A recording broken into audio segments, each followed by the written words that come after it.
que moi. Ça aurait pu aussi être Mike qui est ici, qui m'a dit que la principale de ses qualités était l'humilité. Et, et on va parler là-dessus ce soir. Ça marche? Est-ce que vous êtes avec moi ce soir? Non, non, non, non. Est-ce qu'il y a des gens qui sont avec moi ce soir? Vous êtes tout mou là. Ouais? Ça va? Cool, cool. C'est quoi l'orgueil? Si juste on peut prendre la définition à du Larousse, juste pour qu'on puisse... L'orgueil, c'est un sentiment exagéré de sa propre valeur. C'est une estime excessive de soi-même qui porte à se mettre au-dessus des autres. Je me suis marqué un petit peu d'autre chose. C'est quelqu'un qui peut se placer au centre de l'attention. C'est quelqu'un qui veut toujours avoir raison, comme ma femme. C'est... Il va dire, il va pas comprendre ce qui va lui arriver à la maison. C'est juger peut-être durement les autres, c'est se montrer au-dessus des autres, c'est se mettre en évidence. C'est avoir une trop haute estime de soi. Et l'orgueil va avoir tendance à ce que tout tourne autour de toi. Ça, c'est une petite définition. C'est une toute petite définition et je vais développer après. Mais j'aimerais voir déjà dans un premier temps, mais d'où vient l'orgueil? D'où vient l'orgueil? C'est quoi la source de l'orgueil? J'aimerais lire avec vous Ésaïe. Dans Ésaïe 14, versets 12 à 14. Et juste avec ça, nous allons simplement voir la source de l'orgueil. Te voilà, tombé du ciel, astre brillant, fils de l'aurore. Il y avait un ange au ciel qui était dans la hiérarchie, en tout cas au niveau des anges. Il y a une hiérarchie, on ne connaît pas beaucoup, mais on sait que c'était un ange qui était connu, qui travaillait beaucoup avec Dieu, qui était là et qui était connu et reconnu par tout le monde, qui était présent et qui travaillait presque main dans la main avec Dieu, si je peux le dire. Il travaillait, c'était l'astre brillant, c'était le fils de l'aurore. Et regarde ce qui est dit de lui. Tu es abattu à terre, toi, le vainqueur des nations. Tu disais en ton cœur, je monterai au ciel, j'élèverai mon trône au-dessus des étoiles de Dieu et je m'assiérai sur la montagne de l'assemblée. À l'extrémité du septentrion, je monterai sur le sommet des nues et je serai semblable au Très-Haut, c'est-à-dire Dieu. Mais tu as été précipité dans le séjour des morts, dans les profondeurs de la fosse. Cet ange dont parle Ésaïe s'appelle Satan, il s'appelle Lucifer et c'est aujourd'hui celui qu'on appelle le diable. C'était un ange qui était connu, reconnu, qui était dans la gloire de Dieu, dans la présence de Dieu, et qui un jour dans ses pensées, tout d'un coup s'est passé quelque chose. Oh, et si je pouvais prendre la place de Dieu? Et si je pouvais prendre cette place? Et si tout d'un coup, au lieu d'obéir à Dieu, tout d'un coup c'est Dieu qui va commencer à m'obéir. Et tout d'un coup Satan est monté dans sa tête, dans l'orgueil. Je m'assiérais sur la montagne de l'assemblée à l'extrémité du septentrion. Je serais semblable au Très-Haut. Il voulait simplement dépasser Dieu. Et qu'est-ce qu'il s'est passé? Qu'est-ce qui s'est passé à ce moment-là? L'orgueil est né. Vous savez, c'est des pensées, l'orgueil c'est dans les pensées. Et tout d'un coup, ces pensées vont former une décision. Et je crois que lorsque Satan a pris cette décision de prendre la place de Dieu, alors je crois qu'à ce moment-là, Dieu l'a immédiatement plongé sur terre. Parce que Dieu sait tout. Dieu est omniscient et donc Dieu l'a complètement éclaté. Dieu l'a défoncé de ouf. Dieu il a défoncé Satan. Vous savez pourquoi? Parce qu'il était orgueilleux. Tout d'un coup, c'est l'orgueil. Vous savez ce qui s'est passé dans la tête de Satan? Il a dit, ok, c'est cool, pas de problème. Tu m'as défoncé. Eh ben moi, je vais aussi te défoncer. Il n'y a pas de problème. Tu as créé des gens, tu vas voir, je vais te défoncer. Lisons simplement ce qui se passe ensuite dans Genèse. Le serpent, qui est incarné par Satan, était le plus rusé de tous les animaux des champs que l'Éternel Dieu avait fait. Il dit à la femme, Dieu a-t-il réellement dit, vous ne mangerez pas de tous les arbres du jardin? La femme répondit au serpent, nous mangeons du fruit des arbres du jardin, mais quant au fruit de l'arbre qui est au milieu du jardin, Dieu a dit, vous n'en mangerez point et vous n'y toucherez point, de peur que vous ne mouriez. Alors le serpent dit à la femme, vous ne mourrez point. Mais Dieu sait que le jour où vous en mangerez, vos yeux s'ouvriront et que vous serez comme des dieux, connaissant le bien et le mal. La femme vit que l'arbre était bon à manger et agréable à la vue, et qu'il était précieux pour ouvrir l'intelligence. Elle prit de son fruit et en mangea. Elle en donna aussi à son mari. Tout ça à cause de la femme, qui était auprès d'elle et il en mangea.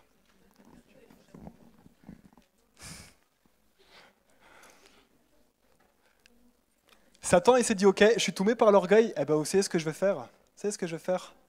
Je vais faire en sorte que la créature de Dieu tombe exactement de la même façon dans laquelle moi je suis tombé.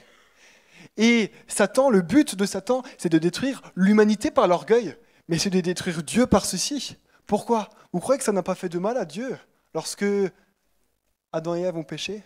Tu ne crois pas que lorsque toi tu as péché, tu as fait du mal à Dieu? Et Satan a décidé de te faire tomber par l'orgueil. On aime dire que l'orgueil et l'incrédulité, mais je ne parlerai pas d'incrédulité, sont les deux racines de tous les péchés. De tous les péchés. L'orgueil et l'incrédulité. Ça veut dire que si tu pêches, c'est que tu es forcément orgueilleux. Ça va avec ça? Il y a des gens encore avec moi aujourd'hui? Ouais? Vous êtes sûr? Espèce d'orgueilleux. Ouais. Et on est absolument tous touchés par ça. Le problème, c'est que l'orgueil, ça se passe souvent dans nos pensées. Ça ne se voit pas vraiment. Regardez ce que Paul va dire, à Timothée. Pas toi. Hein. Le péché de certains hommes sont manifestes. Le vol, le mensonge, la trahison. Ça se voit. C'est ce que Paul dit, ça se voit. Même avant qu'on les juge, on voit le péché. Tandis que chez d'autres, il ne se découvre que dans la suite. Et j'aimerais rajouter, tandis que d'autres, ça se voit après la vie. Une fois que la mort est passée par là, à ce moment-là, on voit, l'orgueil, c'est dans les pensées. L'orgueil, c'est dans les pensées, et le problème de l'orgueil, c'est qu'on ne le verra pas. C'est-à-dire qu'il n'y a que toi seul, il n'y a que toi seul qui peux le voir, il n'y a que toi seul qui peux sonder ton cœur et comprendre qu'effectivement, il y a de l'orgueil. Et j'aimerais voir avec vous certaines formes d'orgueil, parce que l'orgueil, ce n'est pas que se placer au-dessus de l'autre, ça va se concrétiser par plein de façons, et j'aimerais en voir certaines avec vous. Alors, je ne pourrais pas tout dire, parce que l'orgueil, on peut en parler pendant des heures. Jean-Marie Ribet a fait un livre, et vous verrez, si vous voulez le lire, c'est vraiment très très bien fait. Très bien. Tim a surkiffé le livre, ça lui a beaucoup parlé. La première forme d'orgueil, je dirais que c'est quelque chose qui se voit beaucoup. C'est une forme d'orgueil c'est celle qu'on voit le plus. C'est les gens qui sont vantards. C'est les gens qui aiment se la raconter. On en connaît tous des gens où ils vont venir étaler leur science, et étaler ce qu'ils ont fait. Oh, moi, j'ai réussi ma vie parce que j'ai fait ci, j'ai fait ça, j'ai eu un 20 sur 20 en cours. Regardez comme je me suis bien démené. Je suis un des meilleurs. C'est quelqu'un qui va être beaucoup dans le fait de se raconter. Je suis certain que tous, ici, vous avez au moins une personne en tête quand vous voyez ça. J'ai raison ou pas ? Et les gars, là, ils sont en train de dire que c'est moi. Ok, c'est cool, pas de problème. Ok. Merci, Lucas. À toi? Ah, c'est Tim. Les vantards, les fiers, la fierté, c'est une bonne chose de base. Parce que la Bible nous dit qu'il faut qu'on soit fier du Seigneur. Mais le problème de la fierté, tu sais ce que c'est le problème de la fierté? C'est qu'il y a une limite quelque part. La limite, c'est quoi? La limite, c'est à partir du moment où ta fierté t'amène à te croire supérieur à l'autre. À te croire supérieur à l'autre. Tu as la surestime, les gens qui se surestiment. Je ne sais pas si ça se dit la surestime, ça se dit pas la surestime. Hein. Les gens qui se surestiment.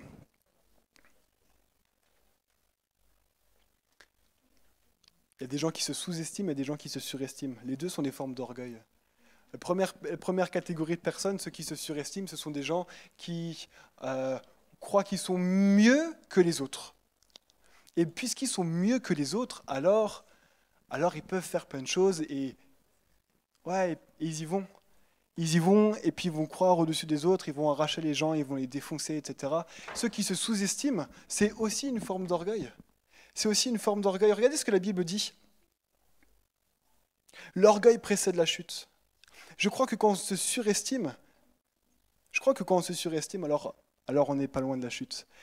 Et Longtemps, quand moi j'étais beaucoup dans la pornographie, quand je tombais par rapport à la pornographie, que je luttais avec ça, pendant 2 semaines, 3 semaines, peut-être un mois, peut-être 3 mois, et j'étais en train de faire un jeûne de pornographie, enfin, c'est-à-dire que je voulais arrêter, hein, c'est ça je fais pas des jeûnes de pornographie, je veux juste arrêter. Il n'y a pas de date où je reprends, d'accord? Parce que sinon ça fait bizarre.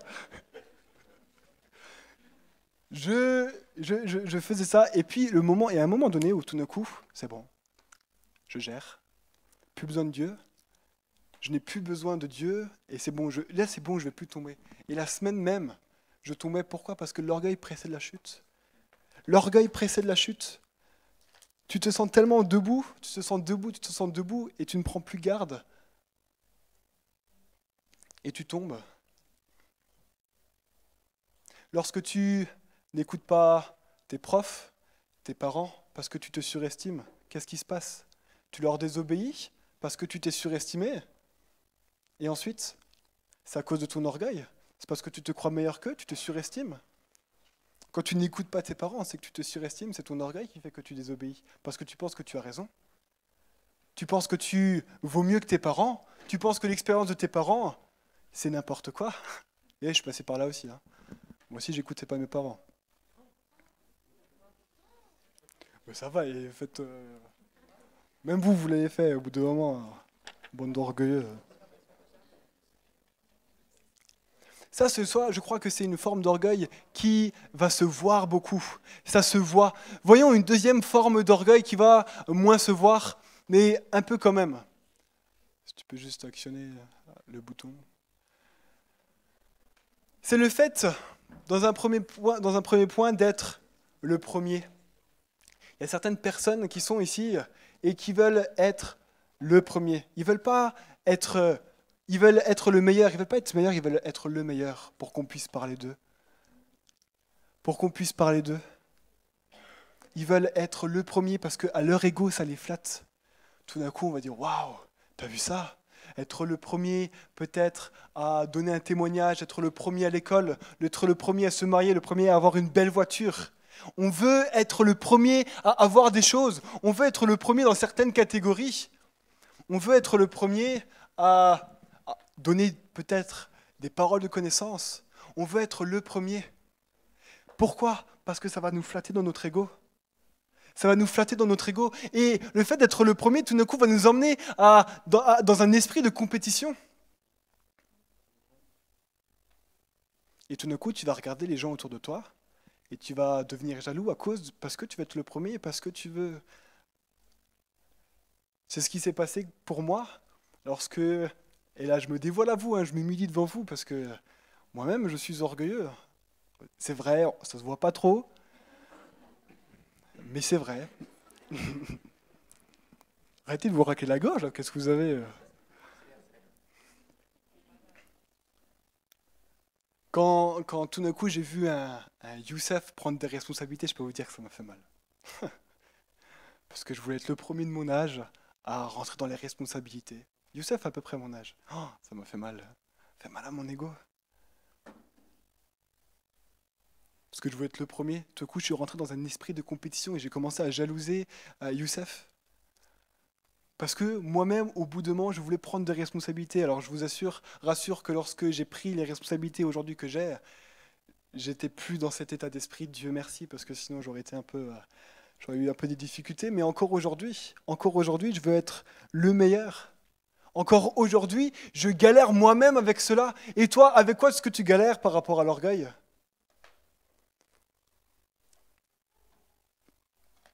Celui qui veut être le premier et qui rentre dans un esprit de compétition a le goût d'être vu.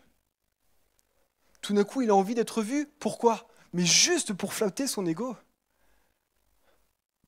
Pourquoi est-ce que tu veux faire la louange au groupe de jeunes?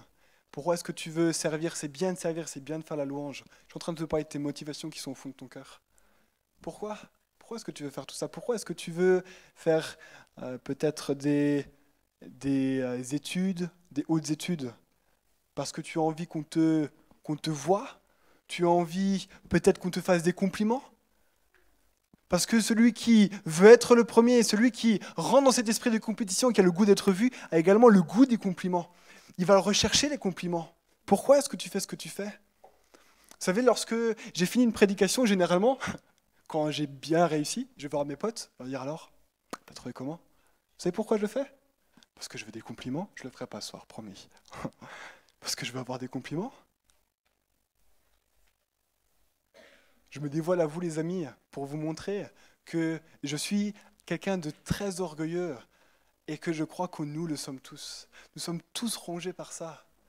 Et le problème c'est qu'on ne s'en rend pas compte. On ne s'en rend absolument pas compte.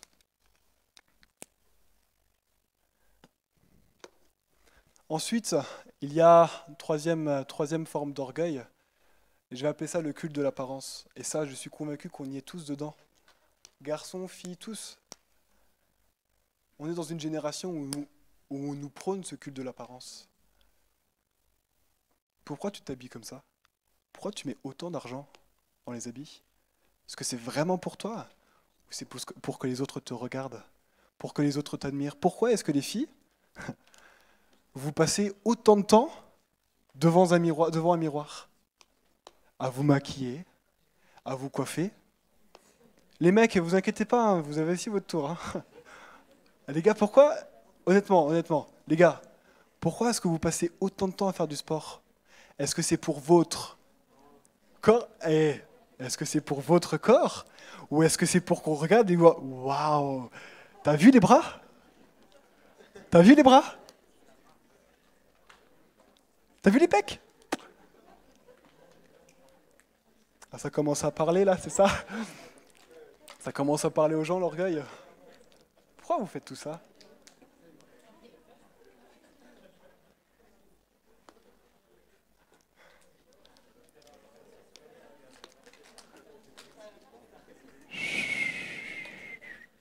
Le culte de l'apparence, c'est quelque chose que nous avons tous.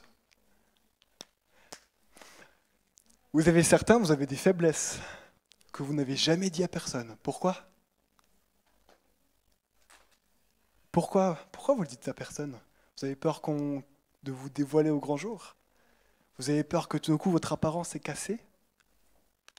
Pourquoi est-ce que tu veux justement faire les études que tu fais? Pourquoi est-ce que j'ai fait ingénieur? Parce que je trouvais ça vachement stylé qu'on dise que j'étais ingénieur. Je suis content d'avoir fait les études que j'ai fait. Je suis content d'avoir le poste que j'ai aujourd'hui. Mais il y a une partie de motivation où c'était les autres. C'était l'apparence, c'était ce que les gens pensaient de moi. Pourquoi? Parce que je suis orgueilleux. Parce que je suis orgueilleux. Et j'aimerais aller carrément plus loin. Il y a 3 semaines, j'ai prêché sur le fait de comment choisir son conjoint, sa conjointe. Et j'ai parlé des critères. J'ai parlé des critères physiques. Pourquoi tu veux quelqu'un de beau ou de belle à tes côtés? Est-ce que c'est parce que tu veux juste quelqu'un de beau et belle à tes côtés? Ou est-ce que c'est parce que tu as peur du regard des gens et qu'on dise, punaise, il méritait mieux, hein? Non, ma chérie, je t'ai choisi parce que je t'aimais, hein. Ok.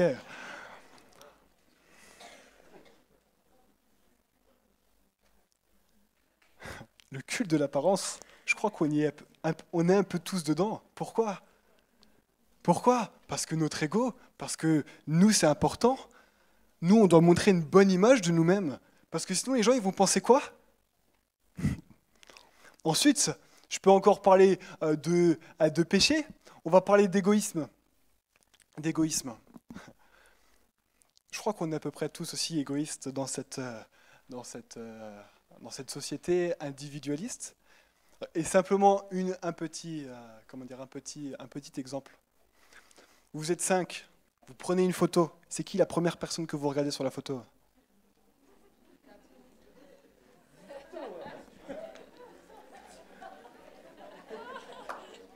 Ma femme, lorsqu'on fait une photo à 2, j'ai beau être le plus beau des beaux gosses sur la photo, hein. On va la recommencer, hein, parce que si elle est pas belle, on la recommence tout de suite. Hein. Il y en a d'autres qui sont comme ça? Là, c'est... Hein? Regarde Kelly, c'est plus les filles qui... Ah, voilà, regarde les filles. Pourquoi? Parce que dans l'égoïsme, vous savez ce qui se passe? Vous savez ce qui se passe dans l'égoïsme? C'est vous le plus important. C'est vous le plus important, et donc du coup, tout va tourner autour de vous-même. Tout va absolument tout tourner autour de vous-même. Et donc du coup, les autres, on s'en fiche. On s'en fiche, parce que vous êtes plus important que les autres, parce que vous êtes orgueilleux. J'avais d'autres exemples sur l'égoïsme, mais je ne les retrouve pas. La convoitise, on a parlé de la jalousie. Et je vais parler du dernier orgueil que Jésus détestait par-dessus tout. Jésus détestait un orgueil et il a beaucoup lutté contre. Et j'appelle ça l'orgueil pharisien. C'est l'orgueil spirituel. C'est l'orgueil que nous pouvons avoir dans les églises. Ce n'est pas quelque chose qui touche les autres, c'est quelque chose qui nous touche nous.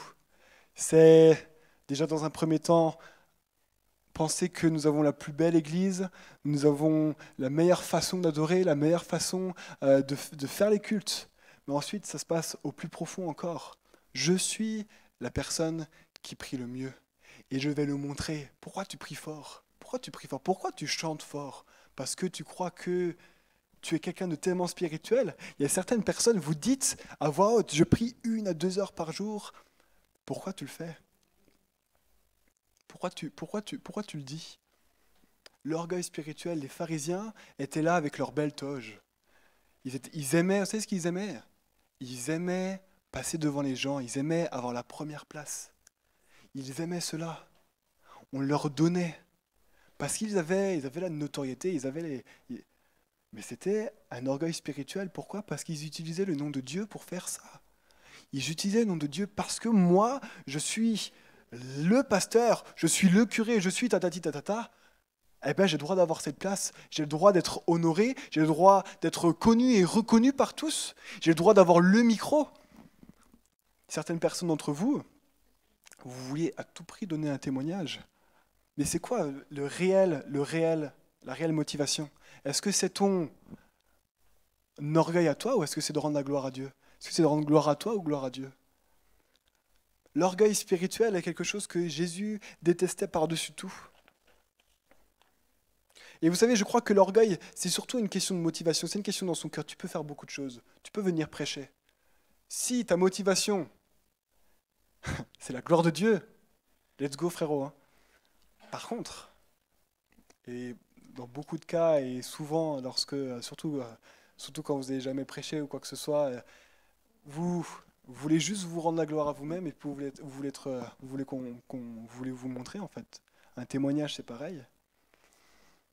Les motivations dans ton cœur, c'est important de discerner pourquoi tu fais les choses, pourquoi tu sers le Seigneur, pourquoi tu veux être responsable, pourquoi est-ce que tu veux être responsable d'un service, pourquoi tu veux servir à l'église, pourquoi est-ce que tu fais ces études-là. Les motivations, tout est une question de motivation, tu as le droit de faire beaucoup de choses, mais c'est quoi tes motivations? Est-ce que c'est l'orgueil?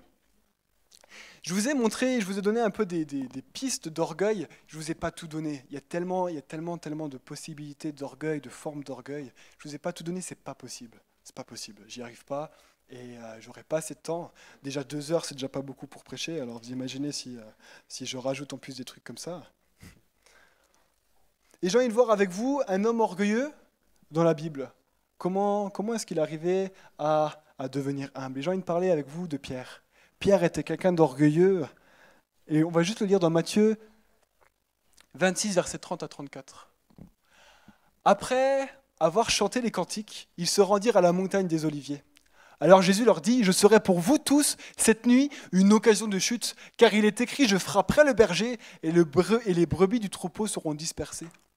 Mais, après que je serai ressuscité, je vous précéderai en Galilée. » Pierre, prenant la parole, lui dit, « Quand tu serais pour tous une occasion de chute, tu ne le seras jamais pour moi. » Jésus lui dit, « Je te le dis en vérité, cette nuit même, avant que le coq chante, tu me renieras 3 fois. » Pierre lui répondit, « Quand il me faudrait mourir avec toi, je ne te renierai pas. » Et tous les disciples dirent la même chose.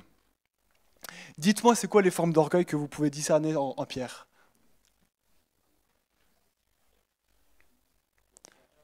Hein? Compétition. Esprit de compétition. Est-ce que vous voyez autre chose? Le surplus d'assurance, se surestimer. Autre chose?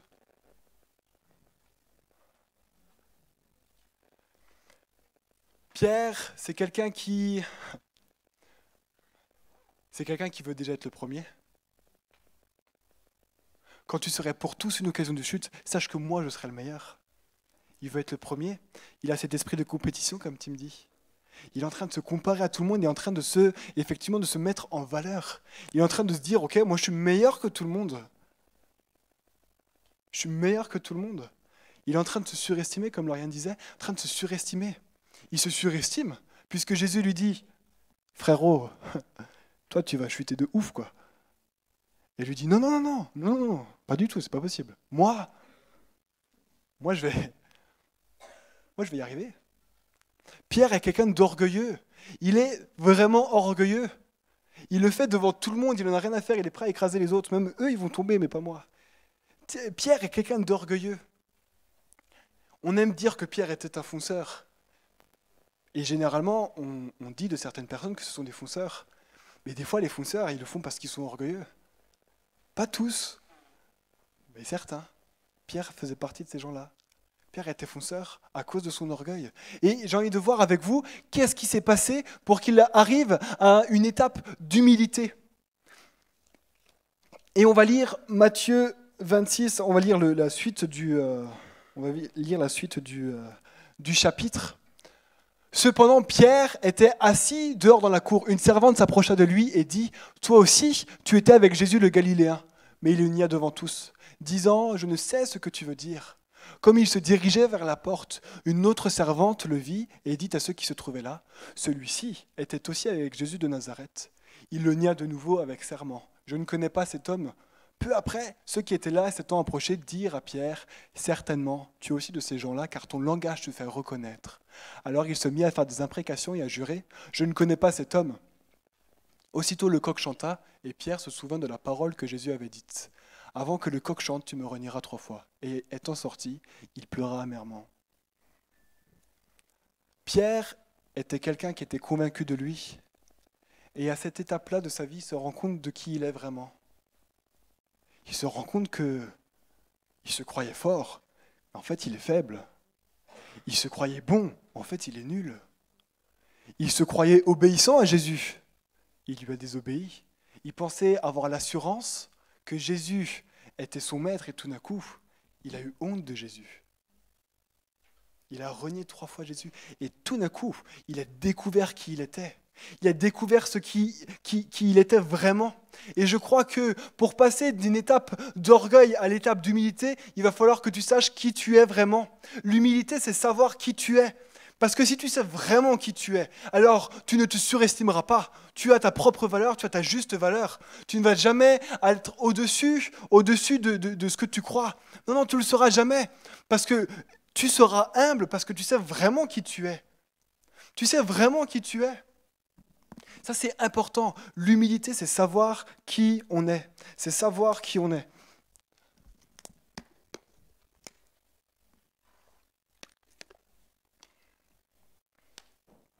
Pierre découvre qui il est et il pleure amèrement. Lorsque tu découvres que tu es orgueilleux, que tu es pécheur dans ton cœur, que tu es loin de Jésus, que tu es mauvais, que tu es petit, que tu es pauvre, quand tu découvres qui tu es vraiment par rapport à Dieu, l'étape d'après, c'est l'étape en fait de repentance. C'est de demander pardon à Dieu. Il pleura amèrement. Je ne crois pas qu'il pleurait amèrement parce que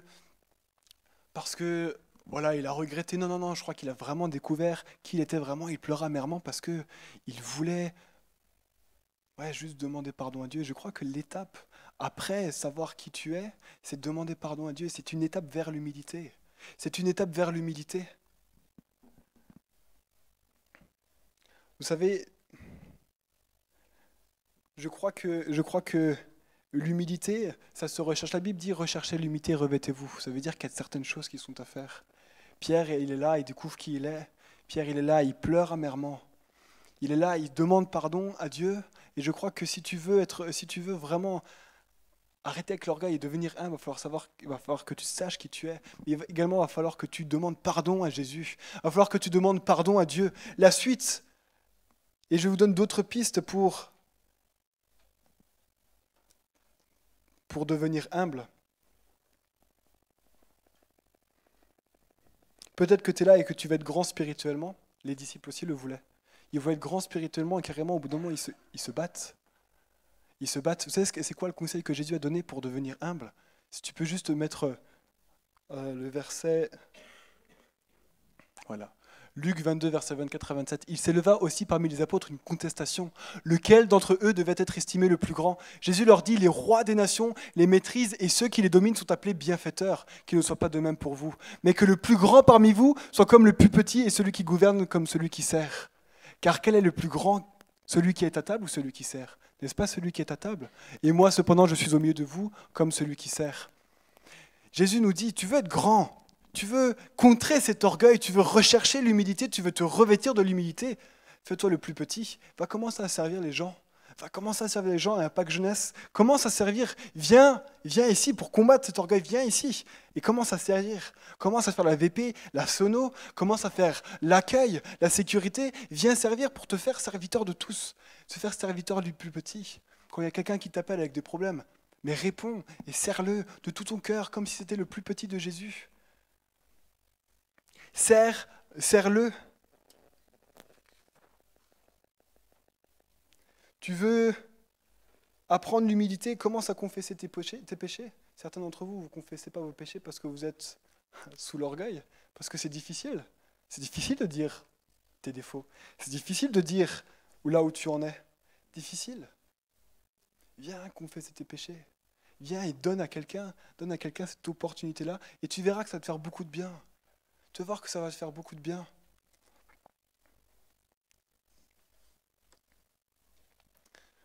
Pierre est là et demande pardon.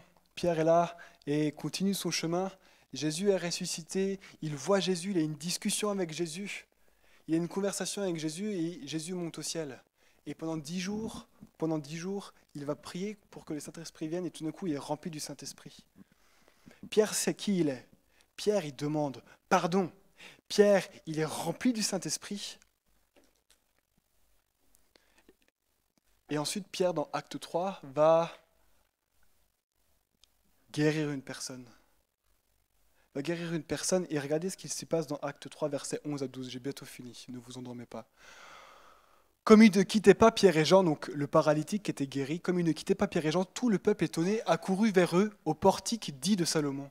Pierre, voyant cela, dit au peuple, hommes israélites, pourquoi vous étonnez-vous de cela? Pourquoi avez-vous les regards fixés sur nous comme si c'était par notre propre puissance ou par notre piété que nous eussions fait marcher cet homme?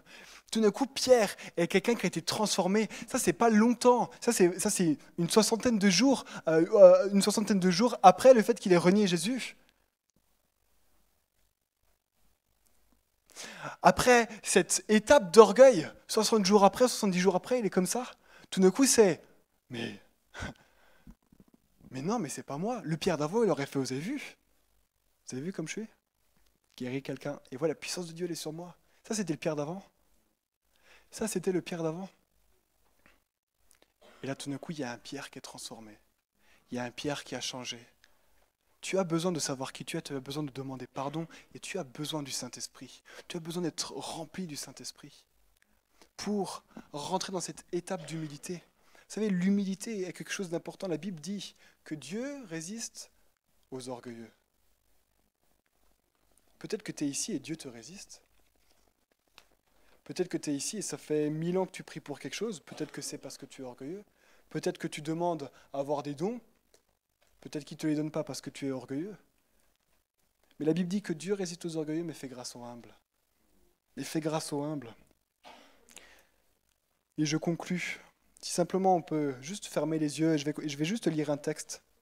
Juste lire un texte. Si juste l'équipe de louange peut venir. Juste lire un texte. Dans Apocalypse 3, versets 14 à 22, Jésus va demander à Jean d'écrire. Quelques lignes à l'église de Laodicée.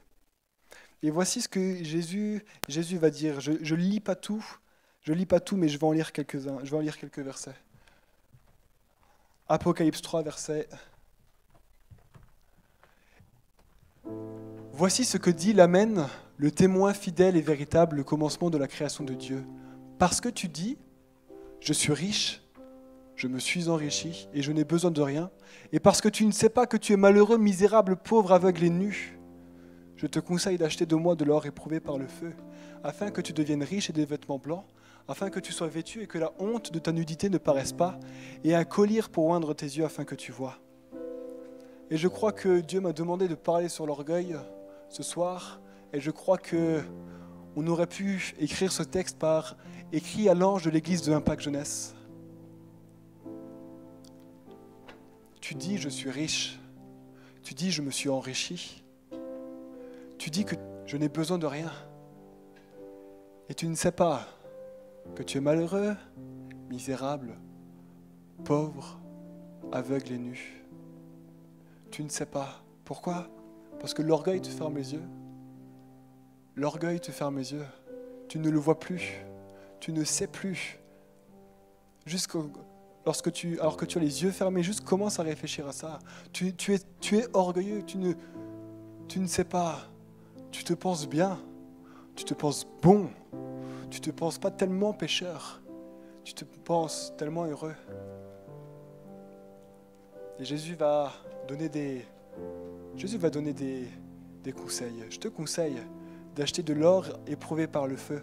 1 Pierre 5,7 dit que l'or éprouvé par le feu, c'est une foi.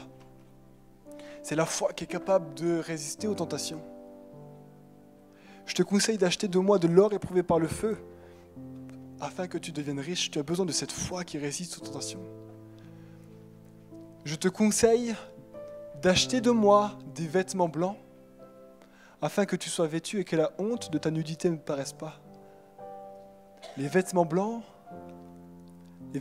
c'est simplement le fait que Jésus te pardonne. Tu as besoin de te repentir. Tu as besoin de demander pardon à Jésus. Tu es peut-être ici et tu te rends compte que punaise, mais ouais, tu es orgueilleux. Et Jésus te dit ce soir que tu dois acheter chez lui des vêtements blancs.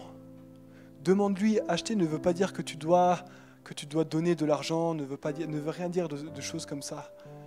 Il te dit de venir vers lui et de lui demander. Ça aura un prix à coûter. Parce que ça veut dire qu'il faut arrêter certaines choses.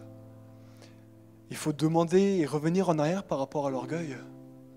Et il te dit, viens toi qui es orgueilleux, viens chez moi et je te donnerai des vêtements blancs. Je vais te laver. Aujourd'hui, nous avons des habits sales. Nous avons des habits sales. Pourquoi ? Parce que l'orgueil est venu entacher. Je le répète, l'orgueil est une des deux racines de tous les péchés.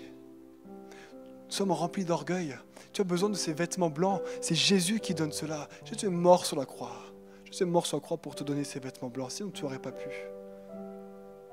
Et enfin, il te conseille d'acheter chez lui un collier pour oindre tes yeux afin que tu vois. Un collier, c'était comme un médicament que tu mettais sur tes paupières lorsqu'elles étaient collées. C'est un peu comme un aveugle qui avait les paupières collées et on lui mettait ce collier pour qu'il puisse rouvrir les yeux. Et ça, je crois simplement que c'est le Saint-Esprit. Un collier pour oindre tes yeux, c'est le Saint-Esprit. Tu as besoin du Saint-Esprit pour que tu puisses voir avec des yeux spirituels. Sans le Saint-Esprit, tu ne peux pas voir spirituellement. Tu as besoin de voir spirituellement. Parce que c'est spirituellement que tu es pauvre. C'est spirituellement que tu es malheureux et que tu es misérable. C'est spirituellement que tu es aveugle et nu. Alors je ne veux pas faire une généralité, je ne veux pas dire que tout le monde est comme ça, mais je crois que c'est pour beaucoup. Simplement réfléchis. Réfléchis. Où est-ce que tu te situes par l'orgueil ? Nous avons vu des pistes pour chercher l'humilité. Mais celle-ci c'est Jésus lui-même qui le dit à l'église de Laodicée. Tu es orgueilleux, mais viens chez moi acheter. Viens chez moi et je vais te donner. Viens chez moi, je vais te donner cette foi.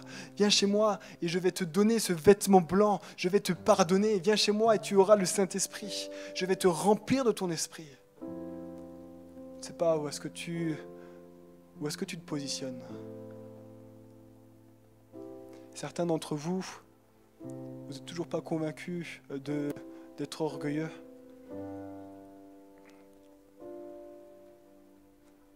Et vous recherchez les dons, vous recherchez tout ça, et Dieu te dit, il te le dit, mais il me l'a dit cette semaine également, il y a 2 semaines, il me l'a dit, tu Je ne te donne pas. Je te ne donne pas ce que ton cœur désire, parce que l'orgueil est entre toi et moi et je te résiste. Certaines personnes où Dieu te résiste, et Jésus te dit tout simplement, viens chez moi. Viens chez moi, je vais te donner. Je vais te donner. Si juste tu sens que tu es orgueilleux et que tu veux venir chercher chez Jésus, simplement, je t'invite à te mettre à genoux. Je vais me mettre à genoux aussi parce que je crois que moi aussi, Dieu m'a dit, je te demande de prêcher là-dessus parce que tu es orgueilleux. Tu es orgueilleux. Tu es orgueilleux.